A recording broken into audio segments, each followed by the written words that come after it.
성지고 학생 여러분 안녕하세요. 가정 영어하기 가정 3차시 수업 시작하겠습니다. 여기 한번 볼까요? 슬라이드 몇 장 보고 저번에 너무 시간을 많이 끌어서 좀 짧게 선생님 영상을 찍을 생각이에요. 여러분들 이 영상 동안 잘 봤으면 좋겠습니다. 자, 영화 발달의 특징에서 사회성 발달 저번에 한번 했거든요. 애착에 대해서 했는데 한 번 더 이번 시간에 짚고 넘어가겠습니다.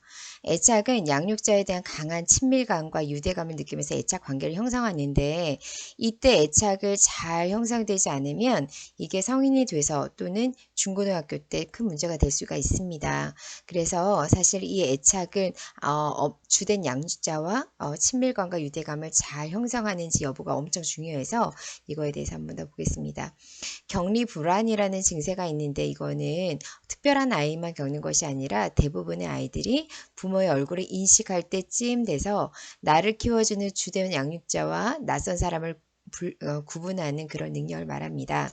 생후 6에서 8개월경 이렇게 다시 말하면 자기를 키워줬던 사람에게 떨어지면 엄청 불안해하고 우리가 돌 될 때 12개월에 가장 예민해지고 심해집니다. 그래서 부모 특히 나를 돌봐줬던 엄마 또는 할머니를 떠나지 않으려고 하죠. 또 잠깐이라도 다른 사람 손에 맡기게 되면 엄청 울고불고 난리하게 되는 거죠.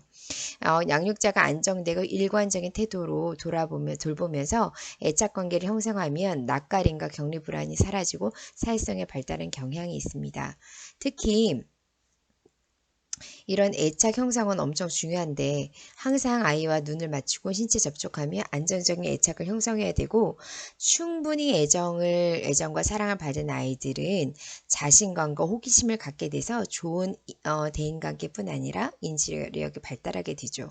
이렇게 충분한 애정을 갖는 아이들은 자신감이 있기 때문에 그 다음 넘어가는 언어라든지 놀이라든지 그 적극성을 보이게 되고 이런 적극성을 바탕으로 자신감 있는 모습이 되어서 나중에 중고등학교 또는 어른이 되었을 때 다른 사람을 이끌 수 있는 지도자적인 그런 역할을 하게 되는 경우가 많이 있습니다.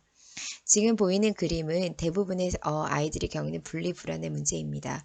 특별히 이 아이만 겪는 것이 아니라 또 영아기에서 그 다음 나가는 이제 유아기가 되면 이 분리불안 증세들이 많이 생깁니다. 그래서 아주 심한 경우가 아니라면 어느 정도 정상이라고 볼 수 있죠.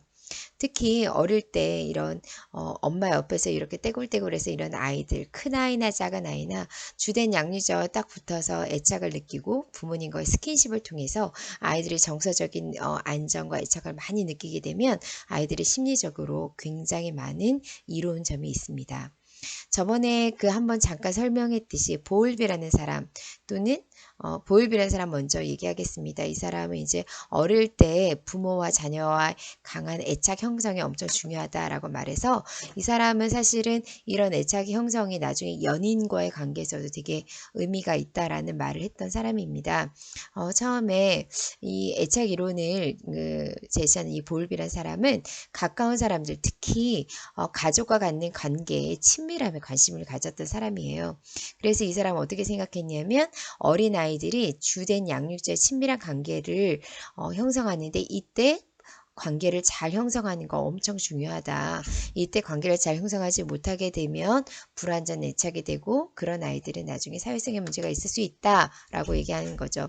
그래서 그 다음 보면 안정애착, 불안정애착이라는 말을 하면서 나에게 이렇게 잘해주다니 나는 분명 가치가 있는 존재일 거야 라고 안정애착이 있는 경우 그 다음에 그때그때 칭찬과 뭐 이런 것들을 했다 안 했다 안아줬다 안 줬다 또는 배고플 때 엄마가 쳐다봐 줬다 아니면 무시했다 이런 상황에 따라서 불안전 애착을 겪는 경우가 있는데 이런 난 쓸모없고 난 혼자고 세상 안전하지 않아 라는 생각을 갖게 되면 이제 불안전 애착화가 되는 거죠. 이런 아이들은 애착 대상과 멀리 떨어져 있는 경우에 보통 이제 안정을 가까이 가려고 안정을 찾으려 하거나 애착 대상이 자신의 관심이 없을 경우에 관심을 끌려고 하는데 이런 것들은 누구나 아이들이라면 이런 애착 시스템을 발동하게 되는데 이런 아이들이 보이는 시스템에 따라서 부모가 적극적으로 호응해주고 민감하게 반응해 줄 때 그때 이제 안정 애착화가 될 가능성이 높은 겁니다. 특히 이런 애착 유형에는 안정애착, 불안정애착, 불안정 저항애착 등이 있는데 아주 자세히 알 필요는 없지만 우리 저번에 수행평가할 때 이 건에 대해서 우리가 한번 평가한 적이 있습니다. 그래서 안정애착의 경우 또 불안정 애착의 상태, 불안정 저항 애착 이거 한 번씩 읽어보세요.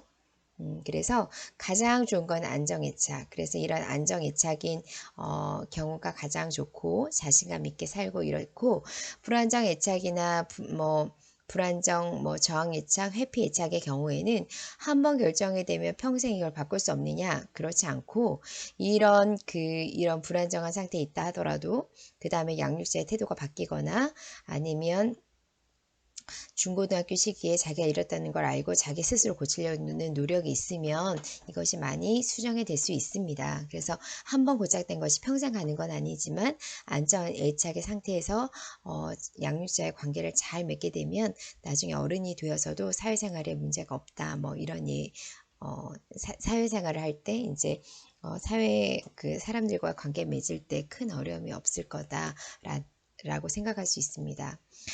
이 그림은 저번에 한번 말했듯이 이 사람은 할로우 박사 원숭이 실험이었거든요. 저번 시간에 한번 설명했는데 한쪽에는 철사로만 된 원숭이 어미, 다시 말하면 젖병은 있어서 간식을 줄 수 있고 우유를 줄 수 있지만 철사로만 된 어미, 한쪽에는 젖병이 없어서 우유를 줄 수 없지만 아주 따뜻한 극세사로 된 스킨을 가지고 있어서 원숭이에게 따뜻한 애착을 줄 수 있는 어미, 둘 중에서 원숭이에 고를 수 있다면 어떤 어미를 고를까라는 실험이었는데 모든 위협 상황이라든지 평소 상황이라든지 배고플 때를 제외하고는 이 헝겊 어미에게 있었다라는 그런 실험의 결과가 있었는데 이게 지금도 옛날에 했던 건데 지금도 굉장히 의미가 있는 실험입니다.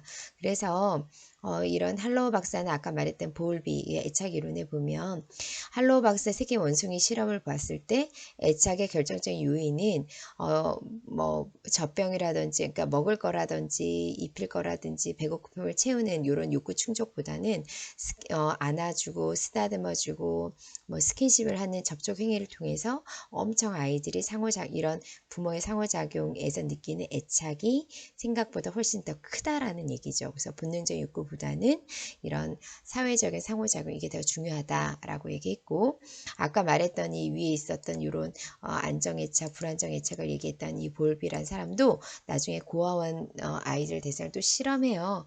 그래서 이제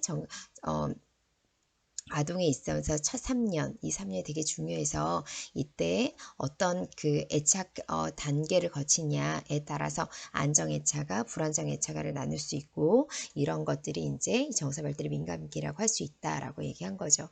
그래서 여러분들이 이제 어른이 되었을 때 이렇게 아이들이 어린 시절 이런 애착 단계는 굉장히 중요합니다. 그래서 이 영아 단계에서는 아이들을 먹여주고 입혀주는 것도 중요하지만 그 아이와 깊이 이제 안아주고 쓰다듬어주고 눈을 맞춰주는 거 이런 것이 무척이나 중요하다는 거 꼭 기억하시기 바랍니다. 그다음 여기서부터 이제 이유식 단계인데요. 6개월부터는 아이들이 모유나 분유만으로는 영양을 다 채울 수가 없습니다. 아이들의 몸집이 굉장히 빨리 자라나는데 그거를 다 이렇게 이유식으로 다 채울 수 없기 때문에 모유나 분유만으로 다 채울 수 없기 때문에 이제 이유식이 들어가게 되는 거죠. 전기 이유식이란 바로 6개월부터 시작하는 거서 아주 알갱이가 없이 아주 그냥 액체 형태로 된 거, 그 다음에 중기서부터 후기까지 이뤄내는 이런 단계별 이유식이 아이들의 성장에 맞춰서 이제 반드시 해야 되는 거죠. 처음에는 부드러운 음식, 그 다음 단단한 음식, 그 다음 쌀 미음에서부터 시작해서 과일, 채소, 생선, 고기로 이렇게 넘어가는 겁니다. 조기, 중기, 후기 이유식의 형태도 죽도 물을 많이 넣는 10배죽에서 8배죽, 5배죽 그 다음에 이제 후기쯤 되면 진밥이 되고 완료가 되면 이제 12개월 다시 말하면 돌이 되면 어른과 똑같은 그런 이제 밥을 먹게 되는 거죠. 그래서 끼니수도 이제 수유 가 유쾌하면 한 번 갔다가 그다음 점점 우유 먹는 시간이 줄어들고 그 다음에 이유식 먹는 시간들이 점점 늘려나가는 그런 형태를 보이게 되죠. 초기 이유식이에요. 미음, 죽, 진밥 순으로 해서 이유식을 하는 목적은 이제 씹는 연습하고 위장 능력을 이제 키우는 그런 목적이 있습니다. 자, 단계별 이유식 아까 했던 것처럼 초기 이유식은 아직 먹을 때 혀를 구부리지 못하기 때문에 액체에 가깝게 조리해서 수분을 점점 줄이는 형식이 필요하고요. 그 다음에 중기쯤 되면 오물거리면서 음식을 으깰 수 있기 때문에 쌀알 반 정도, 두부 굵기 정도 아주 부드러운 죽의 형태 이렇게 먹기면 될 것 같습니다. 이제 후기 또는 완료기가 되면 약하게 간을 좀 세게 하며 점점 강한 간을 찾기 때문에 소금 간을 많이 짠 맛을 찾기 때문에 건강에 좋지 않아서 어른과 비슷하지만 약간 수분기가 많은 무른 밥 정도를 먹으면 되겠습니다. 이제 완전히 이제 91개월 되면 이빨도 나기 시작하고 앞니로 음식을 으깨서 먹을 수 있기 때문에 된죽, 무른 밥 정도가 먹으면 되겠습니다. 자, 그 다음 또 넘어가서 영아 발달의 특징과 돌보기로 들어가면 애착 형성은 아까 했고요. 그 다음에 언어 놀이 지도인데 여기서는 선생님이 요거보다는 배변 훈련에 선생님이 신경 쓰려고 합니다. 배변 훈련이란 말은 말 그대로 우리가 똥, 오줌을 가리는 걸 말하는데 18개월 이후에 서서히 배변 훈련을 시작하는 거예요. 18개월이면 돌 지나서 15개월의 아이가 걷기 때문에 아이들 걷고 나서도 기저귀에다가 이제 똥 오줌을 받아내고 있는데 그러다 서서히 아이들이 이제 똥처럼 강한 이제 충동이 오면 이거를 한 장소에서 싸야겠다라는 생각을 하게 됩니다. 그래서 이때 배변 의사를 몸이나 뭐 냄새나 이런 걸 통해서 나게 되면 엄마한테 엄마 응가 똥 이런 말을 하게 되거든요. 그때 아이들을 이제 편안하고 자연스러운 분위기에서 훈련할 수 있도록 하면 됩니다. 그래서 이제 아이들이 똥 싸는 거는 은근 이제 훈련이 필요하고요. 이때 엄마가 적극 이제 좀 약간 주도적으로 아이를 한 변기에 앉히는 훈련을 하게 되면 아이들은 이걸 잘 따라오게 되죠. 이렇게 화장실에서 이렇게 변기에 앉는 거, 휴지를 사용하는 거 이런 것들이 무서운 것들이 아니라 다 나를 칭찬해주고 내가 똥을 잘 쌌을 때 다 와 하고 환호해지는 그런 느낌을 들게 되면 아이들은 기저귀가 아닌 한 장소 변기에서 똥을 싸기 때문에 굉장히 아이의 성품에도 되게 영향을 많이 줍니다. 아까 애착의 이론도 했지만 사실은 억지로 이렇게 배변 훈련을 하게 되거나 똥이 나오지 않는데 억지로 싸게 되거나 아니면 똥을 잘못 쌌다고 해서 엄마나 할머니들이 야단치는 경험을 많이 하게 되면 아이들은 이렇게 배변 훈련하는 게 어려움을 겪게 되고 이거는 아이들 성격에 영향을 줄 수 있습니다.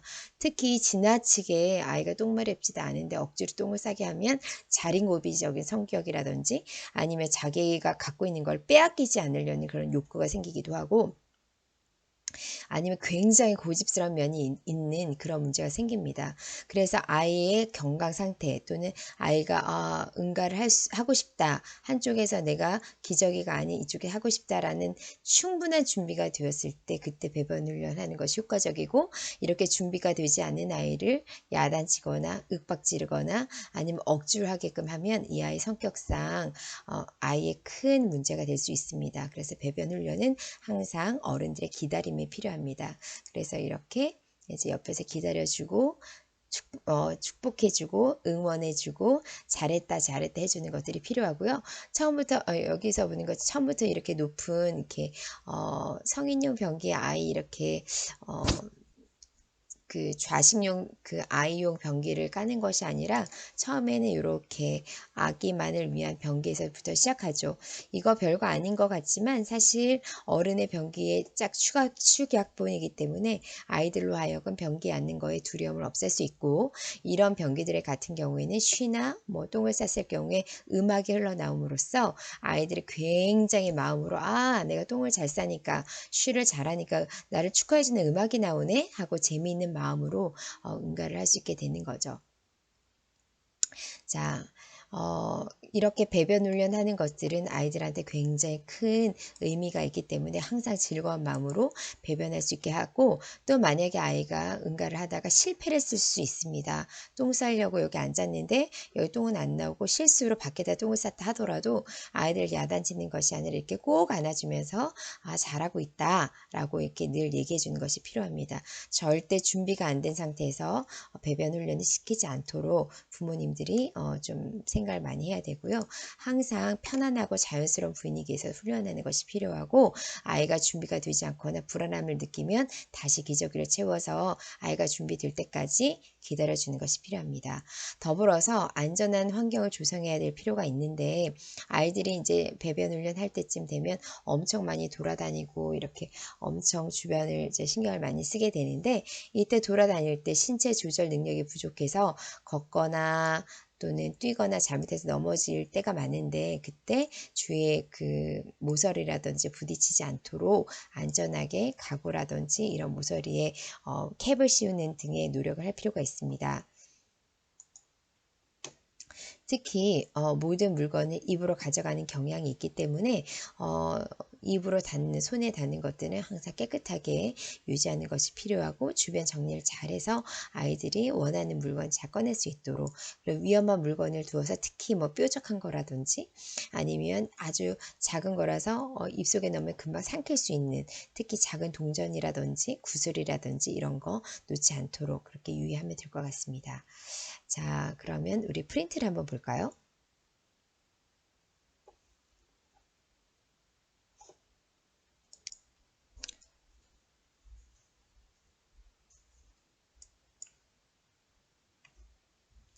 자, 저번 시간에 우리가 아마 여기 정도까지 했었던 것 같거든요. 그래서 그 다음부터 넘어갑시다. 생후 이세경이 되면 두세 단어의 문장을 표현하는데, 이때 두세 단어의 문장을 표현했는데, 이때 이런 언어를 뭐라고 하냐면 전보식 언어라고 해요. 전보식 언어. 왜 전보식 언어냐면, 밑에 한번 봅시다. 엄마 밥, 엄마 맴매. 이게 무슨 뜻일까요? 엄마 밥 하면 엄마 밥 주세요. 엄마 맴매. 아, 엄마 왜 이거 안 사줘? 엄마 맞아야겠네. 이런 뜻이에요. 엄마 어부바. 엄마 나 업어줘. 엄마 쉬. 그러면 아, 엄마 나 쉬마려. 이런 뜻이죠. 이거 특징이 뭐냐면 이런 그 언어의 특징이 뭐냐면 조사, 또 은느를 좀 뭐 아니면 서술어 이런 것들이 아예 없다는 거예요. 그래서 명사하고 명사만 결합해가지고 그냥 말이 되는 거죠. 그치? 뭐 아빠 어부바, 아까 말했듯이 어부바, 아빠 업어줘. 뭐 아빠 깎아 이러면 아빠 나 깎아 사줘 이런 뜻이죠. 그래서 중간에 조사나 서술어가 없이 그냥 명사하고 명사만 연결해서 그냥 말이 된다. 그래서 이거를 다 전보식 언어라고 하죠. 이런 말들은 아이들이 말이 빨리빨리 되지 않기 때문에 이 명사하고 명사까지만 이렇게 어울려서 되는데, 이런 말들을 전보식 언어라고 해요. 왜 전보냐면, 여러분은 잘 모르겠지만 옛날에 아이고 왜 안 되지? 전보라는 제도가 있었어요. 그 우체국에. 그것이 예를 들어서, 합격해, 합격, 합격을 축하해요. 라는 말을, 귀하께서 어느 대학에서 입학해서 합격을 한 것을 축하합니다. 라고 말하지 않는 이유는 이 글자 수대로 돈을 받기 때문에 그랬죠. 그래서 지금은 문자라든지 아니면 SNS에서 너무 활달하게 우리가 문자를 주고받지만, 거리가 멀 때는, 예를 들어서 여기서 미국까지 소식을 전한다 하면, 이런 글자 수대로 돈을 받았기 때문에 아주 축약으로 말을 할 필요가 있었어요. 그래서 이걸 전보를 보낸다 해서 전보식 언어라고 해요. 그래서 이제 아이들이 명사와 명사를 이어가지고 이렇게 말을 하는 거 전보식 언어. 다시 한번 씁시다. 여기 전보식 언어. 자, 그 다음 양육 담당자와 양육 담당자 엄마하고 아이의 영아의 언어 접촉의 양은 쓰세요. 언어 발달에 많은 영향을 미침. 많은 영향을 미침. 언어 발달에 많은 영향을 미치기 때문에 어떤 엄마가 좋냐면 곰처럼 말 안 하는 이런 엄마보다는 아주 여우처럼 아주 수다쟁이 엄마, 수다쟁이 이런 수다쟁이 엄마 같은 사람들이 아이의 언어 발달에 영향을 미치기 때문에 아이한테는 언어 자극에 영향을 많이 줘서 아이가 언어가 유창하게끔 만들고 그 다음에 이제 지능도 똑똑하게 만들 수 있는 그런 좋은 점이 있습니다. 그래서 언어 발달에 많은 영향을 미치기 때문에 너희들이 여러분이 어른이 됐을 때는 수다쟁이 부모가 될 수 있도록 그렇게 노력을 많이 하시면 되겠습니다. 자, 그 다음 지적 능력 발달 봅시다. 여기는 쭉쭉 씁시다.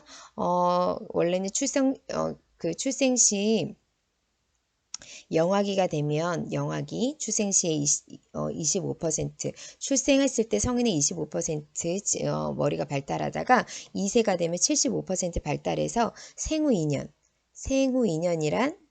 2년이란 뜻은 우리나라 나이로 한 3살 정도 되겠죠. 두뇌 발달의 급등기가 됩니다. 두뇌 발달의 급등기. 그리고 여러분 알겠지만 시냅스라는 그런 섬유 전달 물질이 있거든요. 이것이 얼마만큼 촘촘하게 이렇게 가지 뻗느냐에 따라서 두뇌가 좋고 나쁨이 결정이 되죠. 또 만약에 결정이 되는 게 있는데 그게 바로 영양 상태예요. 그래서 우리 어르신들 중에 6.25 때 아기 때로 태어난 어르신들은 좀 되게 그때 좀 이렇게 키도 좀 작고 영양 상태 되게 힘들었기 때문에 두뇌 발달도 그렇게 썩 좋지는 않았습니다. 자, 그래서 영양 상태도 영향을 미치고 또 하나 중요한 건 뭐냐면 보고 만지는 감각 경험. 그 다음 정서적 안정 등이 보고 만지는 감각 경험, 정서적 안정 등의 지적 발달에 많이 영향을 미쳐요. 그래서 보고 만지는 경험이 필요하기 때문에 뭐 이렇게 종이도 많이 찍고 콩 같은 것도 손으로 많이 만지고 이런 것들도 되게 필요하죠. 그 다음에 12에서 18개월이 되면 능동적으로 주위 환경을 탐색해요. 능동적으로 주위 환경 탐색. 문제 해결을 위한 적극적인 행동을 시도하죠.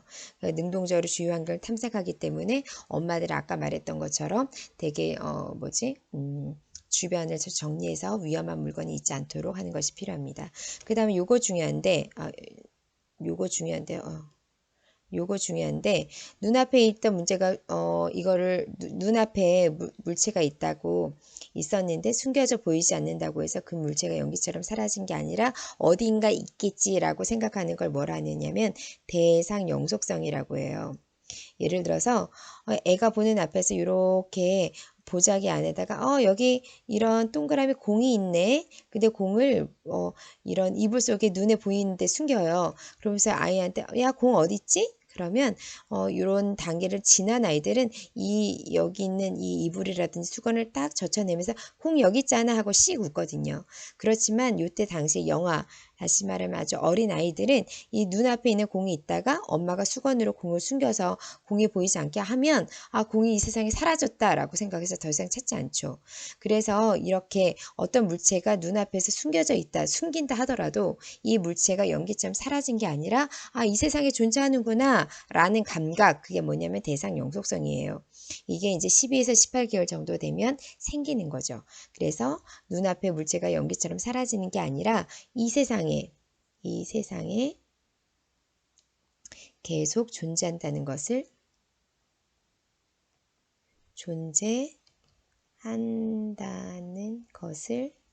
아는 것. 이게 대상 영속성이에요. 여기 예 한번 읽어보세요. 그래서 이 대상 영속성은 여러분들이 꼭 기억했으면 좋겠습니다. 그 다음에 정서 발달 봅시다. 처음에 태어났을 때는 막연한 흥분 상태예요. 흥분 상태에서 나중에 되면 불쾌한 감정, 그 다음에 쾌 정서를 분화해요. 처음에는 흥분 상태뿐이 없다가 제일 먼저 생기는 거 기분 나쁜 거, 불쾌한 감정, 쾌 감정으로 이제 정서가 분해되고요. 그 다음에 생후 6에서 8개월 중요합니다.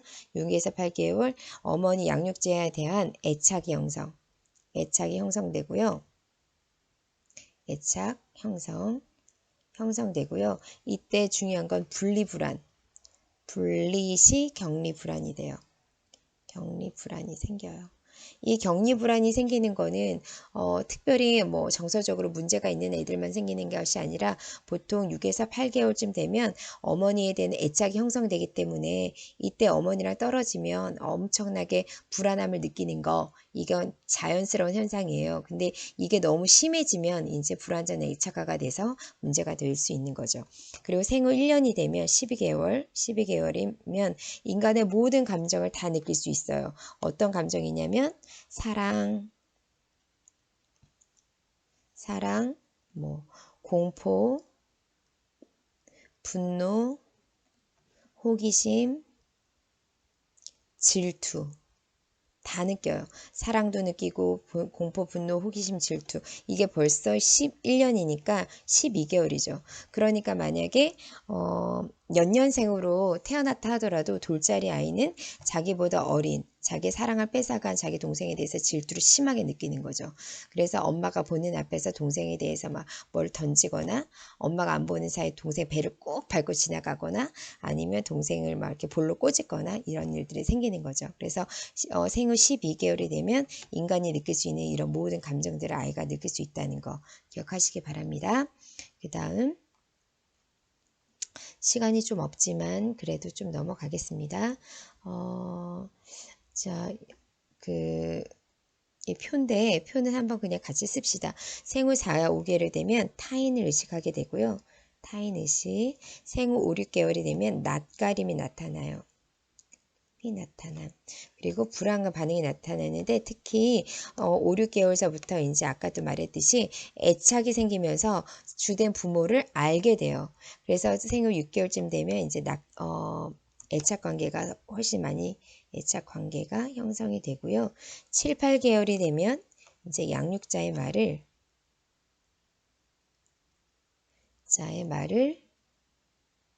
조금씩 이해해요.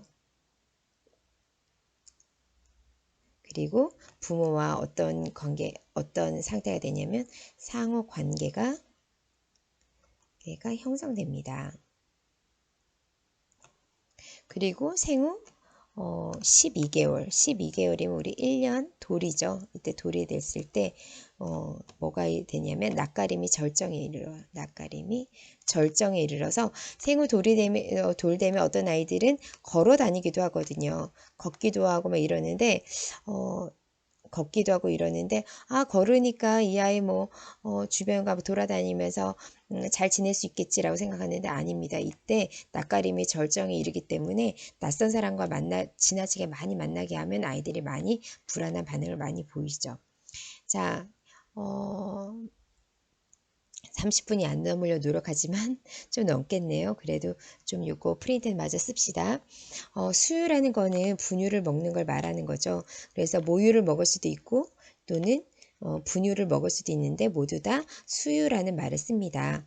자, 융통성 있게 수유하고 수유 후 트림시켜야 돼요. 왜냐하면 공기가 위장으로 들어가서 이것들이 잘못하면 역류가 돼서 아이들이 마셨던 분유라든지 모유가 잘못해서 기도로 들어가면 죽을 수 있거든요. 그래서 꼭 트림을 시켜야 되는데 이 트림을 시키는 이유는 쓰세요. 수유 중 들여 마신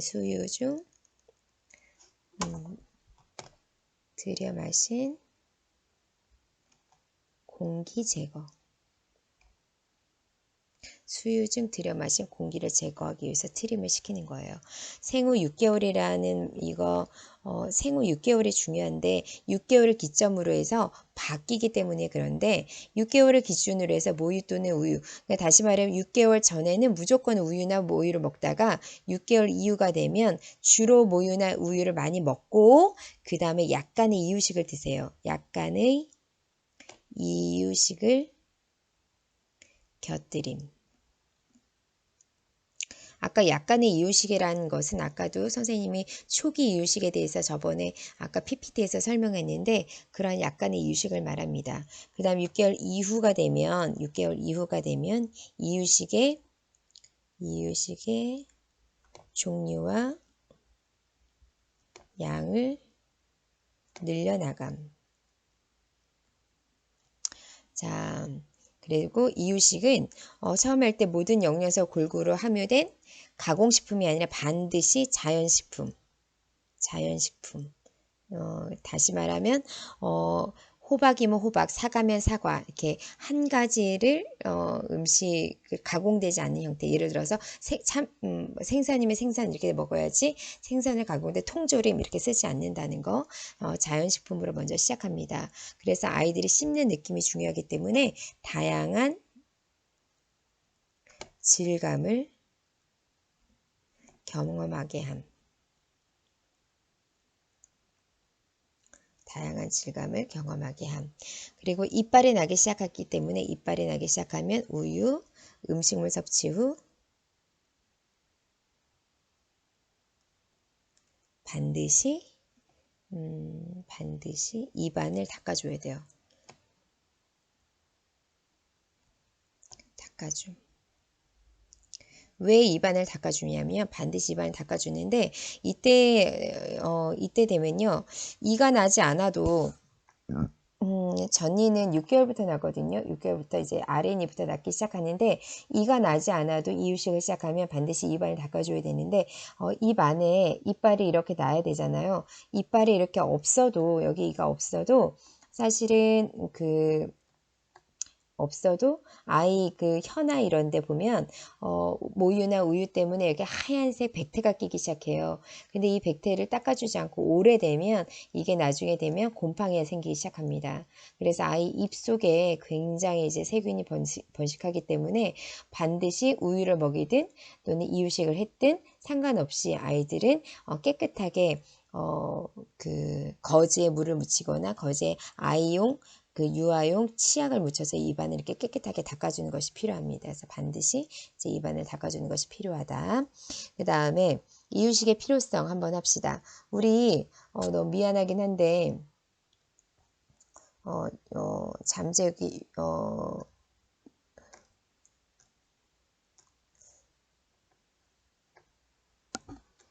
여기까지 합시다. 이유식의 필요성. 이유식은 기본적으로는 영양 섭취를 위해서 필요한 겁니다. 모유로만 부족하기 때문에 그래서 이유식의 필요성 쓰세요. 단백질, 무기질, 열량 보충이 필요하기 때문에요. 단백질, 무기질, 열량들 보충이 필요하기 때문에 이제 이유식을 쓰게 되고 성장에 필요한 충분한 영양 공급을 위함입니다. 영양 공급. 이유식의 무조건 목적은 영양 공급이에요. 그리고 다양한 음식 섭취 기회로 올바른 식습관 형성. 다시 말하면 올바른 식습관 형성이라는 것은 물컹한 것도 먹어보고 뭐 물컹한 것 또는 뭐 이렇게 딱딱한 것 또는 이렇게 밥과 같이 이렇게 좀 이렇게 폭신폭신한 것 그래서 여러 가지 질감을 먹어봄으로써 음식에 대한 편견이 생기지 않도록 음식에 대한 약간 선입견이 생기지 않도록 그렇게 하기 위해서 하는 거니까 아이들한테 다양한 질감 또는 다양한 그런 맛이 느껴지는 그런 것들 먹이는 것이 좀 필요하겠죠. 자, 전이가 나기 시작함으로 씹을 수 있는 기회, 씹을 수 있는 기회를 제공하는 것도 필요합니다. 씹을 수 있는 기회.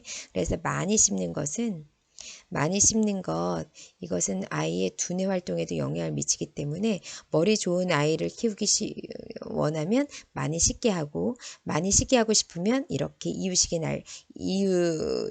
할 때 씹을 수 있는 기회를 많이 제공하는 것이 필요하죠. 아이들은 저번에도 말했지만 잠자는 시간 중요하다고 했습니다. 6개월이 되면 16에서 18, 18시간 자야 되고 1살이 되면 적어도 14시간에서 16시간은 자야 되고요. 2세가 되면 그래도 12에서 14시간 정도 자야 됩니다. 이렇게 많이 자야 되는 이유 뭐라 그랬죠? 두뇌 활동. 두뇌를 발달시키기 위해서 자야 되기 때문에 아이들의 수면을 잘 유지시킬 수 있는 그런 조건을 만드는 것이 필요하다고 했죠. 그래서 이제 6개월, 1살, 2살이 되면 점점 잠은 줄겠지만 이 정도 시간을 꼭 확보해서 아이들이 잘 잠을 잘 수 있도록 그렇게 노력하는 것이 필요하겠습니다.